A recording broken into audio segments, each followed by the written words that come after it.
Oi pessoal, tudo bom? No vídeo de hoje eu quero falar com vocês sobre direito de resposta pós ADPF 130. O ministro Celso de Mello entendeu no informativo 792, no RE 683751 do Rio Grande do Sul, na parte das transcrições desse informativo, o seguinte: disse o ministro que depois da ADPF 130, que analisou a lei de imprensa, o direito de resposta não precisa de regramento infraconstitucional para ser exercido. A Constituição ela é suficiente para regrar o direito de resposta. Antes de analisar mais detalhes dessa decisão, eu queria te lembrar o que é o direito de resposta, depois eu queria lembrar com você o que aconteceu na DPF 130, aí eu te conto com mais detalhes dessa decisão e eu finalizo com uma crítica de Gilmar Mendes. Então vamos começar pelo conceito? Onde que está na Constituição Federal o direito de resposta? O direito de resposta está na Constituição no artigo 5º, inciso 5 da Constituição, que diz: é assegurado o direito de resposta proporcional ao agravo, além da indenização por um dano material, moral ou à imagem. Melhor explicando, em que ocasião surgiria o direito de uma resposta? O ministro Celso de Mello, aqui no 792, ele trouxe uma finalidade para esse direito de resposta. Ele fala que o direito de resposta busca neutralizar as consequências danosas resultantes do exercício abusivo de liberdade de expressão, especialmente a de imprensa. Então, às vezes, quando determinada pessoa extrapola aquela liberdade de imprensa, a sua liberdade de expressão, dá direito ao prejudicado do direito de resposta. Vamos a um exemplo. Imagine a seguinte situação. Imagine que uma revista de grande circulação nacional, publique uma notícia a respeito de um ex-jogador de futebol, alegando que ele possui na Suíça uma conta milionária não declarada. Esse jogador de futebol lê essa notícia e se vê diante de uma inverdade na visão dele.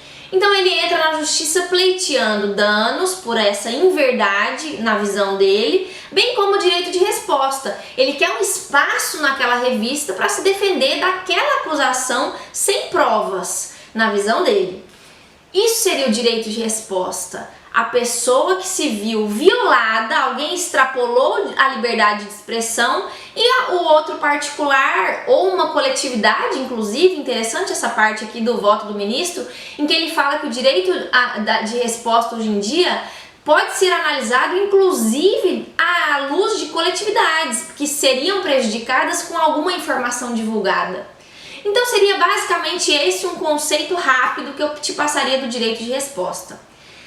Esse direito de resposta ele estava regrado em outro lugar que não apenas a Constituição Federal? Sim. Antes de 2009, o direito de resposta estava regrado na Lei de Imprensa, datada de 67. Lá nos artigos 29 até o 36, tinha lá os parâmetros para o Poder Judiciário firmar como o direito de resposta seria utilizado dentro de um processo, por exemplo. Só que, em 2009, o STF declarou que a lei de imprensa e o direito de resposta ali dentro dela não foram recepcionados pela Constituição Federal, diante do caráter antidemocrático dessa norma da lei de imprensa, porque ela foi elaborada num período de exceção, durante o regime militar, e ela violaria os direitos, a liberdade de expressão como um todo. Então ela foi afastada do ordenamento, entendida como não recepcionada pela Constituição Federal de 88. Isso trouxe algum prejuízo para a coletividade? O direito de resposta não mais ter parâmetros infraconstitucionais, ter apenas a Constituição Federal como uma baliza genérica no artigo 5º, inciso 5? Na visão do ministro, nesse informativo 792, não. Na visão do ministro Celso de Mello, relator desse caso aqui, o que ele analisou? O fato da DPF 130 ter extirpado do ordenamento aqueles regramentos do direito de resposta da lei de imprensa não trouxe prejuízo para a coletividade. Dois fundamentos ele alegou com essa afirmação. Ele diz: O artigo 5º da Constituição Federal, no seu inciso 5, quando ele fala do direito de resposta, ele já prevê esse direito com uma densidade normativa suficiente para o direito de resposta. O direito de resposta é um direito fundamental e por si só ele já teria uma aplicação direta e imediata. E além disso, o magistrado, quando ele pegar um processo que exigiria uma decisão sobre o direito de resposta, ele não vai se isentar de praticar aquela decisão. Ele é obrigado a decidir, ainda que não tenha normas regulando aquele caso, como diz exatamente o artigo 126 do CPC. O artigo 126 fala: não havendo normas legais, o juiz irá realizar a sua decisão com base na analogia, nos costumes, nos princípios gerais. E o ministro Celso de Mello ainda fala proporcionalidade, razoabilidade e igualdade. Não é que não temos regramentos infraconstitucionais do direito de resposta hoje que o juiz não pode decidir o pedido de determinada pessoa, por exemplo. Teria esses parâmetros. Na minha visão, na visão do Gilmar Mendes, melhor dizendo, que é a crítica que eu quero trazer agora para vocês, na visão do ministro Gilmar Mendes, parâmetros extremamente abertos, né? Se você parar para pensar sobre isso.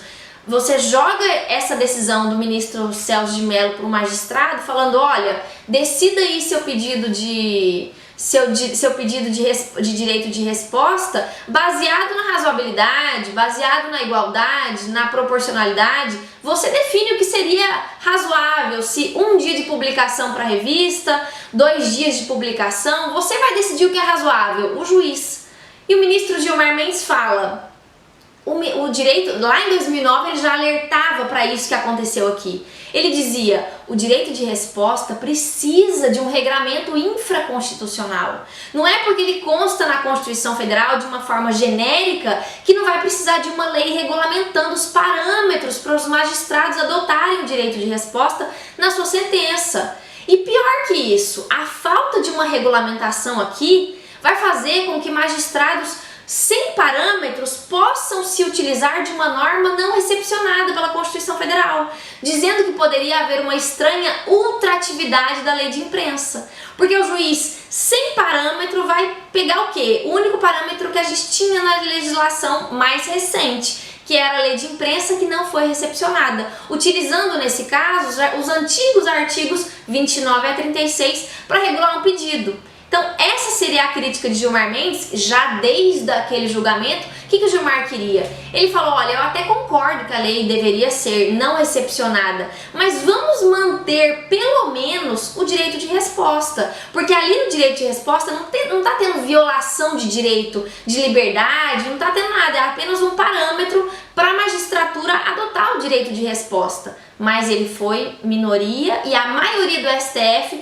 falou justamente isso que o ministro Celso de Mello falou agora em 2015 novamente. O direito de resposta não precisa, na visão atual do STF, na visão majoritária do STF, sem tirar a posição isolada do Gilmar, na posição majoritária do STF, o direito de resposta não precisa de regramento infraconstitucional. O juiz vai decidir com base na razoabilidade, na proporcionalidade, na igualdade, no artigo 126 do CPC, tendo em vista que o artigo 5º, inciso 5 da Constituição Federal, possui densidade normativa suficiente.